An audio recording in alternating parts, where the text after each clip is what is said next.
What is school for? Feel free to call me slow, but I spent 16 years going to school, and I still don't know. When I finished, I didn't know how to do my own taxes, purchase a home, or apply for a loan. I didn't know a thing about investments, building credit, or getting a job. I graduated at the top of my class, and what did I have? This fancy diploma to sit at home with my mom. But luckily, they did teach me some important skills like factoring trinomials and how mitochondria is the powerhouse of the cell. I'm so happy I remember the Pythagorean theorem, because it helped me a lot. Okay, I'm lying, let me stop. Because all the stuff they taught me, truthfully, I forgot. Mom, remember when you would ask me, what did you learn in school today? And I would say, nothing much. I wasn't being modest. The truth about it, Mom, is I had already forgotten. And it's not just me. Millions of students sing the same song. How many of you guys avoid eye contact with the teacher to try not to get caught upon? Afraid to raise your hand for fear of being wrong, which proves that school isn't an environment for learning or building up the intellect. It's just a game you play for grades and how many A's you can collect. But I guess what do you expect when the most commonly asked question in class is this gonna be on the test? Is this gonna be on the test?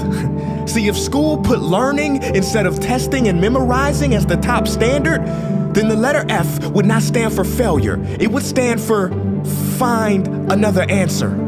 And if school was really interested in our personal and academic success, students would wake up later, have more freedom, and homework a lot less. And that's not my opinion. This conclusion has been scientifically tested and proven.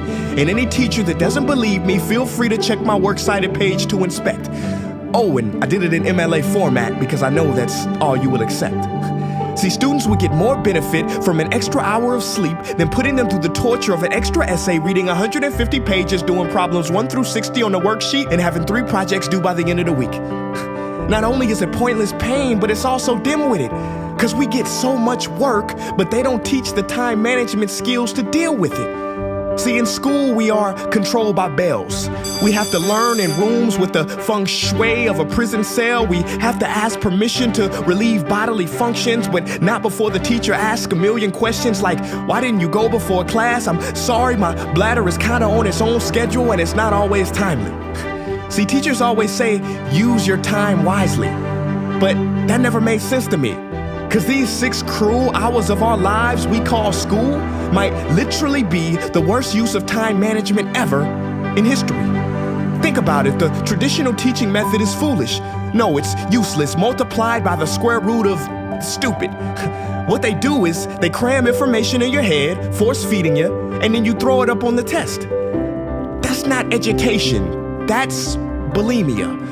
And the more bulimic you are, the better you will do on their assessments. So it's no wonder why so many students graduate mentally and emotionally anorexic. See, school teaches you how to memorize dots. True education should teach you how to connect them. True education teaches you how to catch a fish. School teaches you, yeah, you caught the fish, but you didn't show your work, so it doesn't count. Throw it back. I'm just asking, what is school for? It's not education, that's just not true. If you still think that, you might be sniffing glue. See, the word education comes from the Latin root educe, meaning bring out, i.e. bring the gifts out of a person and make them viable. But school doesn't bring out much, it just stuffs more facts inside of you. Now some of that stuff is justifiable. We need reading, writing, and some arithmetic, that's fair. But are you telling me metamorphic and igneous rocks are more important than self-care? If suicide is the 3rd leading cause of death of ages 10 to 24, and Harvard studies suggest the biggest predictor for success is self-control and emotional health, then why the heck aren't we taught how to handle stress, bullies, or rejection? How about anxiety or depression? You know, skills we need for our entire lives. Bro, I don't even know how to cook. I'm honestly surprised I'm still alive. But hey, at least I can name all the battles that happened in the Civil War. Seriously, what is school for? Some say you need it to be successful, and that's something we do not doubt. But do you own a MacBook or iPhone? Did you know they both were created by a dropout? Are you watching this video on Facebook or YouTube? Doesn't matter which you choose. They both were created by dropouts. Ever use Snapchat, WhatsApp, shopped at Whole Foods? Well, thank a dropout. Does your home furniture come from IKEA? Okay, don't get the wrong idea. He was not a dropout. Don't be a fool. I mean, how could he drop out? Ingvar Kamprad, founder of IKEA, never even went to school. I know what you're thinking. He's just picking and choosing. There's millions who didn't go to school that aren't successful. Who is he fooling? And you're right. But open your history books and start perusing. You'll find the very people we idolize in school never really had formal and/or secondary schooling. I'm talking George Washington, Abe Lincoln. America's best presidents had zero school between them. Ben Franklin, Thomas Edison, shall I proceed? Ernest Hemingway, Mark Twain, Teddy Roosevelt, Margaret Mead. Now please, I'm not saying drop out, because some schools are great and many teachers are rare treasures. I'm saying that there's a difference between people who are smart and people who score better. I'm saying that your future is something that no test will ever measure. Even if that test begins in 3 letters like SAT, ACT, it's BS if they say those determine your LIFE. No, your destiny is in your hands. You must shape it to be great.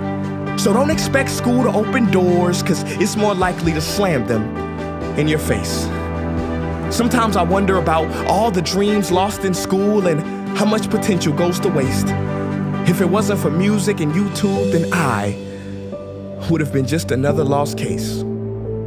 Everybody watching this, please, close your eyes. Imagine a child sitting in the back of some teacher's class in some town. He never raises his hand, he fails most of his classes, but inside of him, there is a passion. And if nurtured and brought out, will lead him to discover the cure for cancer. But you see, I'm afraid that that child's gift will never come out. He will never win the Nobel Prize award because in class he was ignored and his worth was judged only by his scores. So teachers, principals, parents, advisors, and students, I ask one more time, what is school for?